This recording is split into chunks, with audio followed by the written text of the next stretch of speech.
Assalamu alaikum warahmatullah. This is Sadiq Mahmoud before you once again. I think you all are fine by the grace of Allah. And Alhamdulillah, I'm also fine. Today I will discuss about tag question. And I think you will enjoy this class very much. So let's get it started. My dear student, I have written here tag question. You can say actually. So tag question I've written here. So you know about this topic I think very much before my class, but today I will discuss this class again. So I think it will be very easy for you to understand. So stay with me. Tag question মানে হচ্ছে জুড়ে দেয়া প্রশ্ন, মানে tag হচ্ছে জুড়ে দেয়া আর question মানে হচ্ছে প্রশ্ন। ব্যাপারটা হচ্ছে আসলে জুড়ে দেয়া বা কেমন প্রশ্ন। হ্যাঁ শিক্ষার্থীবৃন্দ, আমরা যখন আমাদের কথাগুলো বলি, আমরা আমাদের যখন কথা বলি, আমাদের কোনো কাছের কোনো মানুষের সঙ্গে কথা বলি কিংবা যার সঙ্গে কথা বলি আর কি, কথা বলার সময় আমরা যখন ওই ব্যক্তির আমার কথাটা শেষে সে আমার কথার সাথে রাজি কিনা, এই জন্য আমরা আমাদের কথাগুলো শেষে একটা ছোট্ট প্রশ্ন জুড়ে দিই। আমরা জিজ্ঞাসা করি তাকে, ঠিক এভাবে হতে পারে যে তুমি তো ভাত খেয়েছো তাই না? এই যে তখন আমি বলছি তাই না, সে তো জবাবে বলবে হ্যাঁ কিংবা না। তো এই যে আমরা কথার শেষে এরকম সম্মতি, আমার শ্রোতার সম্মতির জন্য আমরা যে ছোট ছোট প্রশ্নগুলো জুড়ে দিই, এগুলোকে বলা হচ্ছে ট্যাগ কোশ্চেন। তো আমি এখানে দেখো, আমি একটা সংজ্ঞা লিখেছি এখানে যে বক্তা তার শ্রোতার সম্মতির জন্য বাক্যের শেষে যে সংক্ষিপ্ত প্রশ্নটা জুড়ে দেয় তাকে বলা হয় ট্যাগ কোশ্চেন। একটা লিখেছি আমি জুড়ে দেয়া প্রশ্ন। ট্যাগ কোশ্চেন সাধারণত দুই ধরনের হয়ে থাকে, তোমরা এটা ভালো করে মনে রাখবা। এটাই আসল কথা। আসলে ট্যাগ কোশ্চেন সাধারণত দুই রকম হয়ে থাকে। একটা হচ্ছে অ্যাফার্মেটিভ ট্যাগ হবে, একটা হচ্ছে নেগেটিভ ট্যাগ। অর্থাৎ আমরা তো আমাদের কথাগুলো বলি স্টেটমেন্ট সেন্টেন্সে, আমরা আমাদের বক্তব্যগুলো দিয়ে থাকি, সেটা তোমরা জানো যে সাধারণত আমরা assertive sentence, that means statement সেন্টেন্সে আমরা আমাদের কথাগুলো বলি। তো এই কথাগুলো বলা যখন শেষ হয়, শেষ হওয়ার সময় আমরা যে অতিরিক্ত প্রশ্নটা জুড়ে দিই। দেখো আমি একটা সেন্টেন্স লিখছি এখানে, সেটা হচ্ছে যেমন মুহিব ইজ এ স্টুডেন্ট। এই মুহিব একজন ছাত্র। এই যে তোমরা অতিরিক্ত যে অংশটা দেখতে পাচ্ছ এখানে, পরীক্ষা তোমাদের যেভাবে আসবে, অর্থাৎ একটা স্টেটমেন্ট সেন্টেন্স এখানে লেখা থাকবে, এরপরে একটা কমা দিয়ে ড্যাশ কোশ্চেন মার্ক এখানে থাকবে। এই যে জায়গাটা এখানে তোমরা দেখতে পাচ্ছ, এই জায়গাটাই হচ্ছে তোমার কি ট্যাগ কোশ্চেন। এখানে তোমাকে ট্যাগ করতে হবে। কি ট্যাগ করতে হবে? একটা কোশ্চেন ট্যাগ করতে হবে। হ্যাঁ, অর্থাৎ এখানে একটা তোমাকে কি বলে ছোট্ট একটা প্রশ্ন, সংক্ষিপ্ত আকারে একটা প্রশ্ন এখানে জুড়ে দিতে হবে। এটা হচ্ছে মূল কথা। তো এখন ব্যাপারটা হচ্ছে আমি ট্যাগ বললাম দুই ধরনের, একটা হচ্ছে অ্যাফার্মেটিভ ট্যাগ আর একটা হচ্ছে নেগেটিভ ট্যাগ। তো অ্যাফার্মেটিভ ট্যাগ এখানে বুঝবো, অর্থাৎ প্রশ্নটা হবে কখনো অ্যাফার্মেটিভ হবে, কখনো নেগেটিভ হবে। এটা নির্ভর করবে স্টেটমেন্ট যে সেন্টেন্সটা এখানে থাকবে এই সেন্টেন্সটার উপরে। যদি সেন্টেন্সটা অ্যাফার্মেটিভ হয়, অর্থাৎ এটা যদি তুমি হ্যাঁবোধক সেন্টেন্স পাও, যেমন এখানে হ্যাঁবোধক দেয়াই আছে, যদি হ্যাঁবোধক হয় তাহলে এখানে যে ট্যাগটা হবে এটা হচ্ছে না বোধক হবে, অর্থাৎ নেগেটিভ করতে হবে। আর যদি স্টেটমেন্ট সেন্টেন্সটা নেগেটিভ হয় তাহলে ট্যাগটা হবে অ্যাফার্মেটিভ, অর্থাৎ হ্যাঁ বোধক। এটা হচ্ছে এটার মূল কথা। তবে আমরা ঠিক যেভাবে একটা প্রশ্ন করি, সাধারণত আমরা জানি যে প্রশ্ন কিভাবে করতে হয়, সেটা হচ্ছে অক্সিলারি ভার্বকে সাবজেক্টের পূর্বে বসাতে হয়, এটা আমরা জানি। সো ঠিক সেটাই আমরা ট্যাগ কোশ্চেনের ক্ষেত্রে একই ব্যবহার হয়, তবে ট্যাগ কোশ্চেনে দুইটা জিনিস ব্যবহার করতে হয় মাত্র, সেটা হচ্ছে সাবজেক্ট এন্ড অক্সিলারি ভার্ব। মূল ভার্ব এখানে কখনো ব্যবহার করা হয় না। তাহলে দুইটা জিনিস ভালো করে মনে রাখতে হবে, সাবজেক্ট এন্ড অক্সিলারি ভার্ব।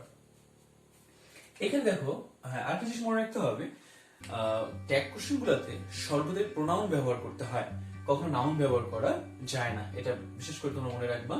অনেকেই আমি দেখেছি যে নাউন লিখে দেয় এখানে, তো না, নাউন লেখার কোনো সুযোগ নেই। এখানে নাউন থাকুক, প্রোনাউন থাকুক, কিছুই থাকুক, ঘুরে ফিরে এখানে প্রোনাউনই করতে হবে, নাউন রাখা যাবে না। এখানে লেখা আছে Muhib is a student, Muhib একজন ছাত্র। সো এখানে অক্সিলারি ভার্ব হিসেবে ইজ ব্যবহার করা হয়েছে, এখানে মুহিব আছে। সো আমি কি করতে পারি, এটা যেহেতু সেন্টেন্সটা স্টেটমেন্ট সেন্টেন্সটা অ্যাফার্মেটিভ, এই জন্য আমি ট্যাগটা নেগেটিভ করব। অর্থাৎ এখানে আমি ইজ নিলাম, আর নটের সংক্ষিপ্ত রূপটা এখানে বসাতে হবে, তারপর মুহিবের পরিবর্তে বসবে হচ্ছে he. That means Muhib is student, isn't he? Muhib একজন ছাত্র, তাই নয় কি? তো এই যে আমি বক্তার সম্মতি জানার জন্য অতিরিক্ত যে অংশটা জুড়ে দিলাম, this is called tag question, I think you understand. এছাড়া যদি এখন আমি এখানে লিখতাম Muhib is not I student, Muhib একজন ছাত্র নয়, তাই কি? সো এটা যেহেতু স্টেটমেন্টটা যদি নেগেটিভ হয় তাহলে ট্যাগ কোশ্চেনটাকে অ্যাফার্মেটিভ করতে হয়। অর্থাৎ এখানে কি হবে, আমরা এখানে নটটা লিখতে পারবো না, অর্থাৎ is he, I think you understand this. এটা তোমরা আশা করছি যে খুব ভালোভাবে বুঝতে পেরেছো। তো এবার আসলে আমরা সামনের দিকে আগাতে চেষ্টা করি। এটা নিয়ে কোনো কথা নেই। ঠিক আমরা বিভিন্ন টেন্সকে, বিভিন্ন সেন্টেন্সকে ঠিক আমরা যেভাবে মানে ইন্ট্রোগেটিভ করে থাকি, ট্যাগ কোশ্চেন কিন্তু সেম কথা। আমরা যদি প্রেজেন্ট এবং পাস্ট ইনডিফিনাইট টেন্সে কোনো অক্সিলারি ভার্ব থাকে না, সেই ক্ষেত্রে আমরা ডুডাস, প্রেজেন্টের ক্ষেত্রে ডুডাস ইউজ করেছি, পাস্ট ইনডিফিনাইট ক্ষেত্রে ডিড ইউজ করেছি, যেভাবে ইন্ট্রোগেটিভ করি আমরা সেম নিয়মগুলো এখানেও আমাদেরকে ফলো করতে হবে। এছাড়াও অন্যান্য টেন্সের বেলা তো অক্সিলারি ভার্বগুলো থাকি সেখানে, সেটা নেওয়ার কোনো সমস্যা নেই। তাহলে সবসময় মনে রাখবা যে এখানে আমরা যদি যে সাবজেক্ট পাবো, যে অক্সিলারি ভার্ব পাবো, ঠিক সেটা আমরা ট্যাগ কোশ্চেনে ব্যবহার করব। অর্থাৎ ট্যাগ কোশ্চেনে গিয়ে আমরা সাবজেক্টের পূর্বে অক্সিলারি ভার্ব ইউজ করব। আর বিশেষ করে মনে রাখবো যে নাউন কখনোই ট্যাগ কোশ্চেনে সরাসরি বসবে না। ট্যাগ কোশ্চেনের ক্ষেত্রে গিয়ে নাউনটা কি হয়ে যাবে, প্রোনাউন হয়ে যাবে। আশা করি তোমরা খুব ভালো বুঝতে পেরেছো। তাহলে আমরা একটা জিনিস বুঝতে পারলাম যে স্টেটমেন্ট অংশটি যদি অ্যাফার্মেটিভ হয় ট্যাগটা হবে নেগেটিভ, আর যদি স্টেটমেন্ট অংশটি যদি নেগেটিভ হয় তাহলে ট্যাগ কোশ্চেন হবে হচ্ছে অ্যাফার্মেটিভ। এবার আসলে আমরা বিভিন্ন ভাবে আমরা আমাদের মানে কিভাবে করা যেতে পারে বিভিন্ন ধরনের প্রয়োগগুলো আমরা আজকে দেখার চেষ্টা করব।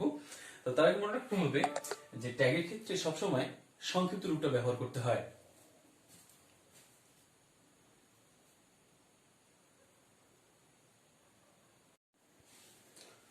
তো সুপ্রিয় শিক্ষার্থীবৃন্দ, আমি এখানে অক্সিলারি ভার্বের সঙ্গে নটের যে ব্যবহারটা, আমরা তো জানি যে ট্যাগ কোশ্চেন করতে গেলে স্টেটমেন্ট সেন্টেন্সটা অ্যাফার্মেটিভ হলে ট্যাগ কোশ্চেনটাকে নেগেটিভ করতে হয়, এটা আমরা জানি। তবে এই ক্ষেত্রে নেগেটিভ যখন আমরা করবো ট্যাগ কোশ্চেনটাকে, তখন নটের সংক্ষিপ্ত রূপ এখানে ব্যবহার করতে হবে। এছাড়া আমরা জানি যে সাবজেক্টের পূর্বে অক্সিলারি ভার্বের সঙ্গে নট ইউজ করতে গেলে সবসময় নটের কন্ট্রাকশন ফর্ম, দ্যাট মিনস নটের সংক্ষিপ্ত রূপ ব্যবহার করতে হয়।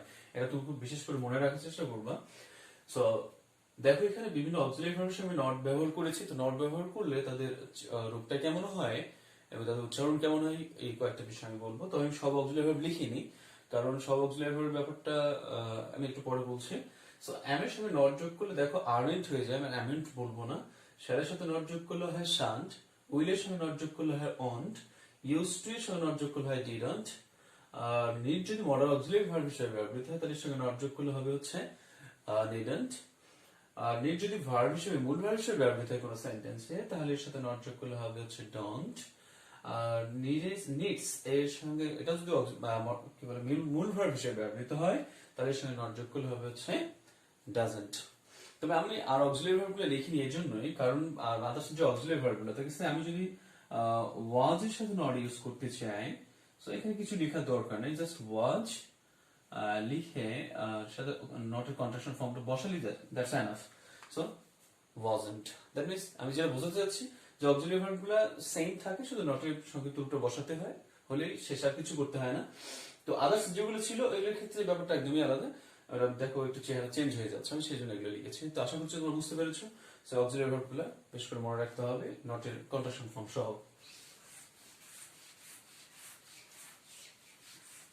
আচ্ছা, সো এবার আমরা একটু ভিতরে প্রবেশ করার চেষ্টা করি, বিভিন্ন রুলস গুলা জানার চেষ্টা করবো আমরা।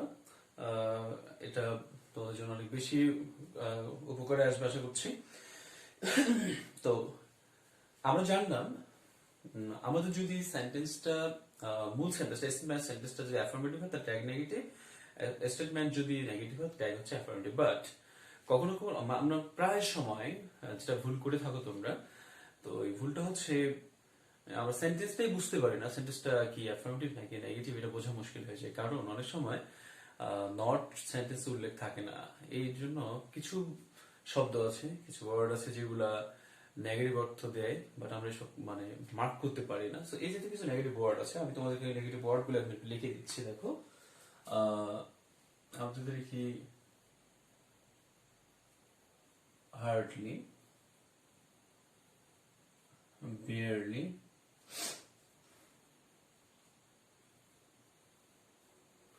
scarcely, কি আসলে বুঝতে পারছো তোমরা? তারপর হচ্ছে rarely, seldom, and a little few. দেখো এই শব্দগুলো যেগুলো আমি এখানে লিখলাম, এই শব্দগুলা আমাদের খুব ভালো করে মনে রাখতে হবে, বিকজ এরা নেগেটিভ অর্থ বহন করে। এরা যদি কোনো সেন্টেন্সে থাকে তাহলে তোমরা বুঝবা যে এই সেন্টেন্সটা নেগেটিভ, হ্যাঁ, নট কিন্তু থাকবে না। তো এগুলো থাকলে তখন আমরা যদি এরপরে যে সেন্টেন্সটা পাবো, সরি ট্যাগের ক্ষেত্রে আমরা কি করবো, নট ইউজ করবো না, just auxiliary verb you can you have to use, just use auxiliary verb and subject. আমরা একটা এক্সাম্পল দিতে পারি, সেটা হচ্ছে she hardly comes in our house. ব্যাপারটা হচ্ছে কি জানো, যে আমরা এই হার্ডলি অর্থগুলো হচ্ছে মানে এই খুবই সামান্য পরিমাণে, মানে বেশি নয়, এরা প্রায় সবাই এমনই অর্থ দেয় যে বেশি নয়, খুব সামান্যটা এরকম। তাহলে হি হার্ডলি, দেখো she hardly comes in our house, সে প্রায় আমাদের বাড়িতে খুব সামান্যই আসতো, মানে সে আসতো না বললেই চলে, ব্যাপারটা এমন, সে আসতো না বললেই চলে, আসতো না বললেই চলে, ব্যাপারটা এরকম, এই জন্য এদেরকে নেগেটিভ বলা হয়। তো দেখো এখানে কামস প্রেজেন্ট ডিফিনাইট টেন্স, এর জন্য আমি সাবজেক্ট পেলাম এখানে সি, আর অক্সিলারি ভার্ব বসবে, আর এখানে নেগেটিভ তো আছেই ওয়ার্ডটা, এই জন্য নেগেটিভ করা যাবে না, শুধু অক্সিলারি ভার্বটা বসাতে হবে প্রেজেন্ট ডিফিনাইট জন্য, এই জন্য সি আছে, ঠিক হবে ডাজ হবে। তাহলে কি হচ্ছে তাহলে, ডাজ সি। আসলে তোমরা বুঝতে পেরেছো, তো এই শব্দগুলো মনে রাখার চেষ্টা করবো। এরপরে দেখো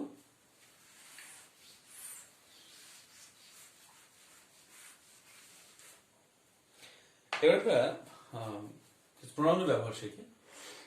সাধারণত মানে একটু ব্যতিক্রম হয়, আমরা জানলাম যে সাবজেক্ট যেটা থাকে, সাবজেক্টের বিপরীতে মানে আমরা যখন ট্যাগ গঠন করবো তখন ট্যাগে গিয়ে আমরা এটা প্রোনাউন ব্যবহার করে থাকি, বাট আবার এমন কিছু প্রোনাউন আছে, এই প্রোনাউনগুলো আবার সরাসরি বসে না। আমি কিছু লিখে দিচ্ছি, দেখো, যেমন এভরিবডি,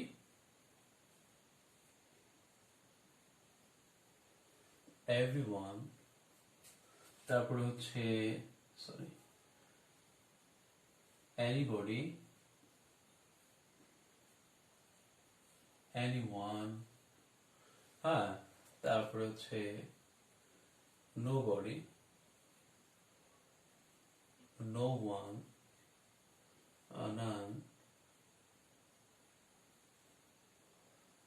এগুলো এগুলো এগুলো যদি সাবজেক্ট হিসেবে বসে একটা সেন্টেন্সে, তো ভালো করে মনে রাখবা, এরা যদি কোনো সেন্টেন্সে সাবজেক্ট হিসাবে বসে, এছাড়া আমরা একটা বলতে পারি হচ্ছে নো প্লাস নাউন, এটা হতে পারে, অর্থাৎ নো এর পরে নাউন যদি থাকে, এটা যদি কোনো সেন্টেন্সের সাবজেক্ট হয়, তাহলে আমরা যে ট্যাগ কোশ্চেনটা গঠন করবো, ট্যাগ কোশ্চেন গঠন করতে গেলে এদের পরিবর্তে আমরা যে প্রোনাউনটা ব্যবহার করবো, এদের কিন্তু প্রোনাউন সবগুলাই ইনডিফিনাইট প্রোনাউন, সো এদের পরে আবার আমরা যে এদের জন্য যে অক্সিলারি মানে আমাদের যে প্রোনাউনটা আবার ব্যবহার করতে হবে, এদেরকে সরাসরি ব্যবহার করা যাবে না, এদের পরিবর্তে প্রোনাউন ব্যবহার করতে হবে, সেটা হচ্ছে দে, অর্থাৎ এর সমান হচ্ছে দে, আমরা ব্যবহার করবো ট্যাগে গিয়ে। আমরা এটা সব ভুল করে ফেলি, এটা অনেক সময় আমাদের ভুল হয়ে যায়। দেখি একটা এক্সাম্পল দিয়ে দেখো কি অবস্থা, সেটা হচ্ছে যেমন এভরিবডি,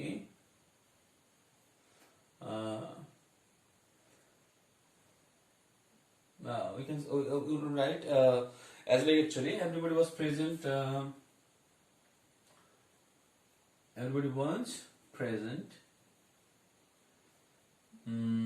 in the meeting, হতে পারে এরকমটা আর কি। সো এইখানে গিয়ে আর বিপদে পড়ে যাই, আমি এখানে লিখে দিচ্ছি।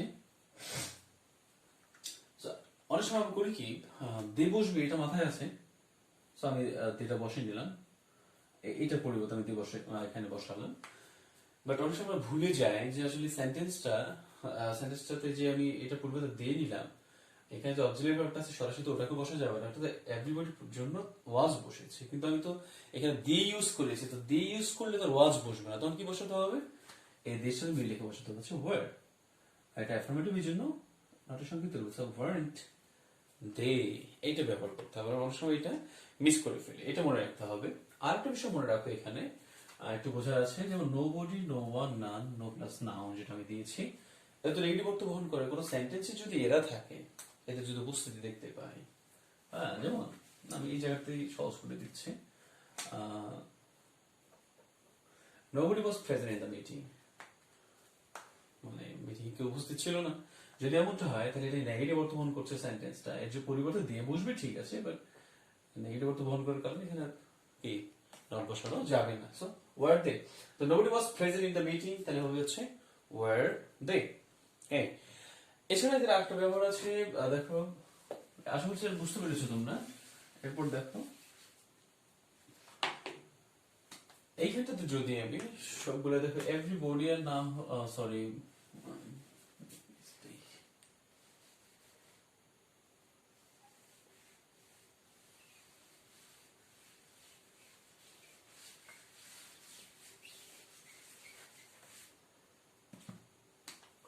আমি যদি বলি হচ্ছে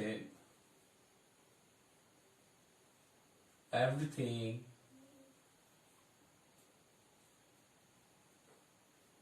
এনিথিং, তারপরে হচ্ছে নাথিং, হ্যাঁ, এভরিথিং, এনিথিং, নাথিং, এই শব্দগুলা, তারপরে something, you can use something, hmm,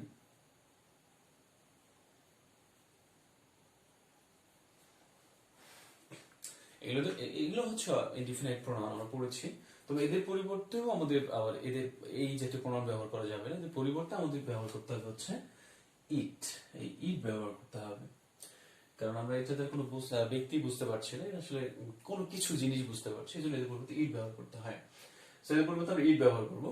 so nothing তো নেগেটিভ অর্থ দিচ্ছে, আগে বলেছি আমি। সো ইট যেহেতু এদের পরিবর্তে ব্যবহার হচ্ছে, তাহলে অক্সিলারি ভার্বটা ঠিক ইটের মতো, ইটের মানে ইটের সঙ্গে যে অক্সিলারি ভার্বটা যাবে, সো সেটা ব্যবহার করতে হবে আমাদেরকে। কি আশা করি তোমরা বুঝতে পেরেছো। যেমন আমি যদি বলি নাথিং ইজ ইম্পসিবল,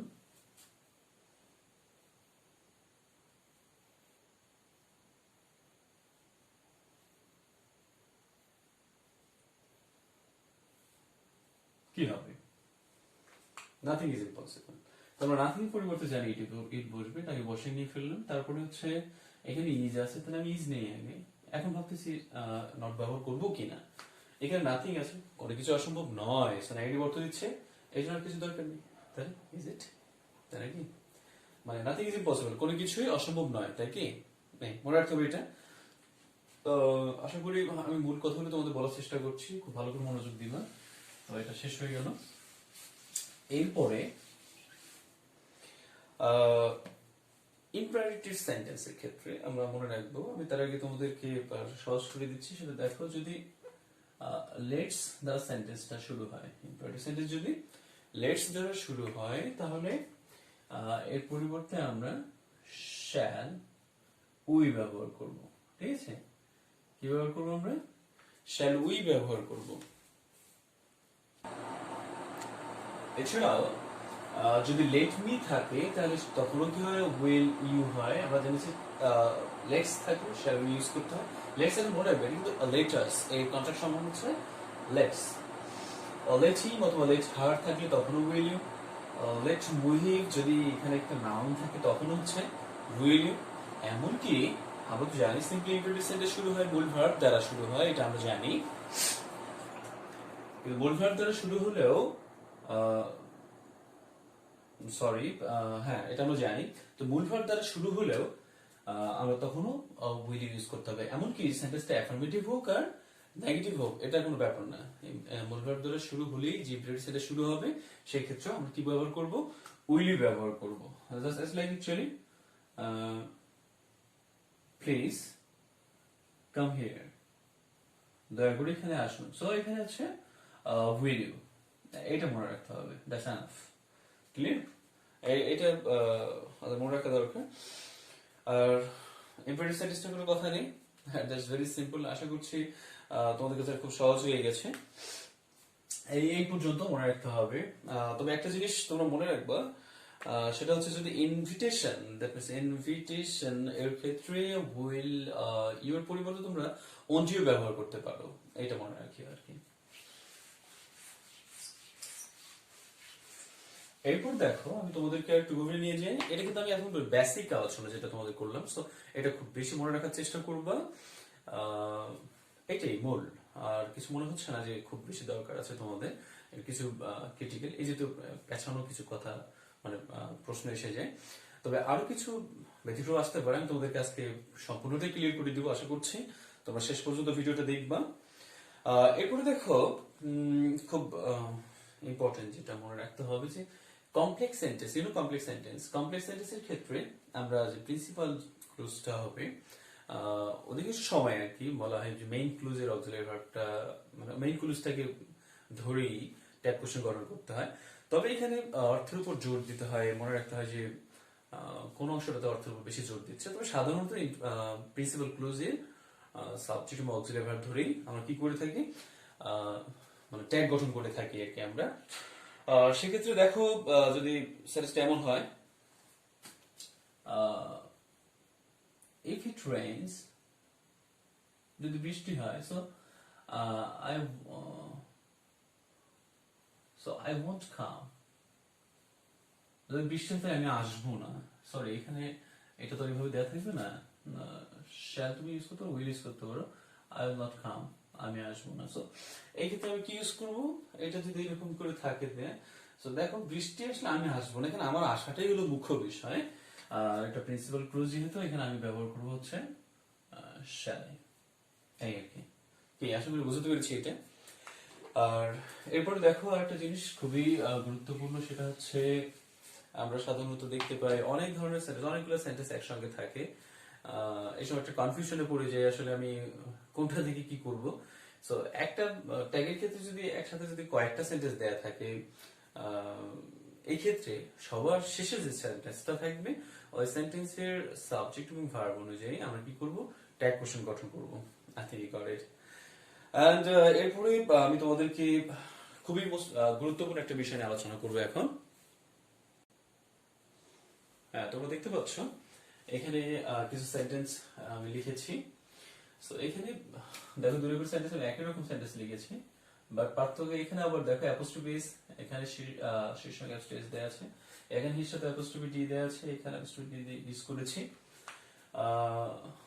একই রকম, পার্থক্য ব্যাপারটা হচ্ছে আমি এখানে আবার দেখো সেন্টেন্স লিখেছি। এখন ব্যাপার হলো যে আমি কিভাবে বুঝবো যে এখানে এই সিরিজ অর্থাৎ এই অ্যাপোস্ট্রফি এস এটা দ্বারা কি বোঝানো হয়েছে, আবার এই অ্যাপোস্ট্রফি এস দ্বারা কি বোঝানো হয়েছে, অ্যাপোস্ট্রফি ডি দ্বারা কি বোঝানো হয়েছে এবং অ্যাপোস্ট্রফি ডি দ্বারা কি বোঝানো হয়েছে। সো এই যে ব্যাপারটা, এই বিষয়টা কনফিউশন আমি ক্লিয়ার করে দিচ্ছি। মোস্ট ইম্পর্টেন্ট কিন্তু এই বিষয়টা তোমরা মনে রাখবা। আচ্ছা, তো দেখো এখানে আমরা মূল ভাবটা দেখে কিন্তু এটাকে বাছাই করতে পারবো। সো এখানে ডুইং আছে, ডান আছে, ওয়ার্ক আছে, ওয়ার্কড আছে। তো এদের উপরে নির্ভর করেই আমরা বলতে পারবো যে আসলে এখানে এই অ্যাপোস্ট্রফি এস দ্বারা আসলে কি বোঝানো হয়েছে আর অ্যাপোস্ট্রফি ডি দ্বারা কি বোঝানো হয়েছে। তো দেখো দুইটা ক্ষেত্রে আমরা কি বলে এই অ্যাপোস্ট্রফি এস হতে পারে। একটা হচ্ছে লক্ষ্য করো এখানে হ্যাজ শেষে এস আছে, আর একটা হচ্ছে ইজ এস আছে, এইটা একটা। আর এখানে দেখো ডি ক্ষেত্রে দুইটা হয়, সেটা হচ্ছে হতে পারে এটা হচ্ছে হ্যাড কিংবা হচ্ছে উড। এখানে ডি দেখো, এখানে ডি, এখানে এস, তো এটা হতে পারে আমার একটু এটা শুধু মাথায় রাখতে এই দুইটা ব্যবহার হয়। কিন্তু বাট আমি শিওর হবো কেমনে যে এখানে এই অ্যাপোস্ট্রফি এস দ্বারা হ্যাজ নাকি ইজ, এই অ্যাপোস্ট্রফি এস দ্বারা হ্যাজ নাকি ইজ, এটা আমি শিওর হবো কিভাবে। সো দেখো আমরা জানি যদি হ্যাজ আমরা ফিল করি, মাথায় যদি হ্যাজ আসে যে হ্যাজ হতে পারে হয়তো বা, তো এই ক্ষেত্রে মনে রাখতে হবে যে আমরা তো জানি হ্যাজের পর মূল ভার্বের পাস্ট পার্টিসিপল ফর্ম বসে। সো এখান থেকে তো কোথায় আছে, তো ইজ এই যে পরেরটাতে লেখা আছে মূল ভার্বের পাস্ট পার্টিসিপল ফর্ম। হ্যাঁ রাইট, তুমি ঠিক ধরেছো। তাহলে এই অ্যাপোস্ট্রফি এস দ্বারা আসলে এইটা হ্যাজ বোঝাচ্ছে, এর কারণে মূল ভার্বের পাস্ট পার্টিসিপল ফর্ম হয়েছে। তাহলে এখানে আমার হবে হচ্ছে কি বলো দেখি, হ্যাজ ইউজ করতে হবে। তো আমি লিখতে হবে হচ্ছে হ্যাজন্ট শি। তাহলে এখানে দেখো ভার্সন আইনজি বসেছে, তুমি জানো তো প্রেজেন্ট কন্টিনিউয়াস টেন্সে আমি যারা আছে তো সেখানে ইজ আছে, এরপর ভার্সন আইনজি বসে। হ্যাঁ রাইট। সো কি হবে, এখানে আইনজি হয়েছে, তারপরে এটা আসলে হচ্ছে ইজ, তাহলে হচ্ছে ইজন্ট শি। গুড, তুমি অনেক ভালো পাচ্ছ, আমি বুঝতে পেরেছি। এবার দেখো ওয়ার্ক এন্ড ওয়ার্কড আছে, আমরা তো জানি এখানে দেখো দুইটা, এটা হচ্ছে আমরা auxiliary to have verb, so এদের পর মূল ভার্ব পাস্ট পার্টিসিপল ফর্ম বসে, আর উড মডেল অক্সিলারি ভার্ব, এরপর মূল ভার্ব প্রেজেন্ট ফর্ম বসে। সেখানে যদি আবার এখানে ফলো করি তাহলে দেখো ওয়ার্ক এখানে মূল verb present form and worked মূল ভার্ব পাস্ট পার্টিসিপল ফর্ম। বাস ক্লিয়ার হয়ে যাচ্ছে আশা করছি। সো মূল ভার্ব প্রেজেন্ট ফর্ম বসাচ্ছে যদি এই ডিটা উড হয়ে বসে, তাহলে কারণ এটা মডেল অক্সিলারি হলে মূল ভার্ব প্রেজেন্ট ফর্ম বসবে। তাহলে কি দেওয়া হচ্ছে দেখো তো, আসলে এটা হচ্ছে উড, সো উডন্ট, এখানে হি। তাহলে এইটা দ্বারা এটাতে যদি হ্যাড আছে তাহলে কি হবে, হ্যাড আছে এই জন্য কারণ এটা মূল ভার্ব পাস্ট পার্টিসিপল ফর্ম ব্যবহার করা হয়েছে। আমরা জানি হ্যাড এর পর মূল ভার্ব পাস্ট পার্টিসিপল ফর্ম বসে, সো এই জন্য এখানে হ্যাড হবে। তো হ্যাডন্ট, এখানে হচ্ছে হি। কে বুঝতে পেরেছো? তো এই হচ্ছে আজকের তোমাদের জন্য ট্যাগের সম্পূর্ণ ক্লাস। আশা করছি তোমরা আমার এই ক্লাসটা অনেক উপভোগ করেছো। এর পরবর্তীতে আরো নতুন কোনো ক্লাস নিয়ে আমি তোমার সামনে হাজির হব। তোমরা তোমাদের পড়াগুলোকে সুন্দরভাবে চালিয়ে যাও। করোনা এই মহামারীর কারণে আমরা আমাদের ক্লাসগুলোকে সঠিকভাবে যেহেতু আমরা চালাতে পারিনি, আর যেহেতু সবাই বসে কখনোই থাকে না, তোমরা তোমাদের সময়গুলোকে অবহেলায় কাটিয়ে দিও না। তোমাদের সময়গুলোকে সঠিকভাবে তোমাদের ব্যবহার করতে হবে এবং অবশ্যই ব্যবহার করতে হবে, এর কোনো বিকল্প নেই। অযথা সময় নষ্ট না করে তোমরা বাসায় বসে বসে পড়ার চেষ্টা করো। আর এইভাবে আমাদের ভিডিওগুলো দেখো। আমরা আমাদের ভিডিওগুলোতে তোমাদের জন্য খুব সুন্দর করে বোঝানোর চেষ্টা করছি। তারপরে তো ত্রুটি থেকেই যায়, বাট আমরা যতটুকু পেরেছি, যত চেষ্টা করেছি, তোমাদের নিজের চেষ্টায় এবং আমাদের এই চেষ্টায়, দুই চেষ্টায় মিলে যদি তোমরা ভালো করে চেষ্টা করে যাও, তাহলে আশা করছি তোমরা অনেক ভালো করতে পারবে। আর বসে থাকার একদমই সুযোগ নেই, কারণ সময় তো বললাম থেমে থাকবে না। আর যেহেতু সামনে হয়তো পরীক্ষা, তোমাদের কি হচ্ছে না বলা মুশকিল। তোমরা অটো প্রমোশন হয়ে যদি ক্লাস 10-এ উঠে যাও, ক্লাস 9-এ যারা আছো, অর্থাৎ সবাই তো একটা ক্লাস থেকে একটা ক্লাসে উঠে যাবে। তো একটা ক্লাস পার হয়ে গেলে ওই ক্লাস সম্পর্কে ধারণা না থাকলে তুমি তো আরেক ক্লাসে চলে যাও, তাহলে তুমি কিন্তু সেই ক্লাস পরের ক্লাসটাতে ভালো করতে পারবে না। কারণ আগের ক্লাসটা একটা প্রস্তুতি হচ্ছে পরের ক্লাসের জন্য। তো তোমার প্রস্তুতি ভালো না থাকলে তুমি পরের ক্লাসে কখনোই ভালো করতে পারবে না। এই জন্য তোমাদের পড়াগুলো যেগুলো ছিল, পুরো সিলেবাস, পুরো বইটা তোমাদের অন্ততপক্ষে একবার হলে শেষ করা অবশ্যই দরকার। এই জন্য তোমরা তোমাদের পড়াশোনাগুলো সুন্দরভাবে চালিয়ে যাও। তোমরা সুস্থ থাকো, ভালো থাকো। তো এরপরে কোনো ক্লাস নিয়ে হাজির হয়ে যাবো ইনশাআল্লাহ। ততক্ষণ পর্যন্ত আল্লাহ হাফেজ, আসসালামু আলাইকুম।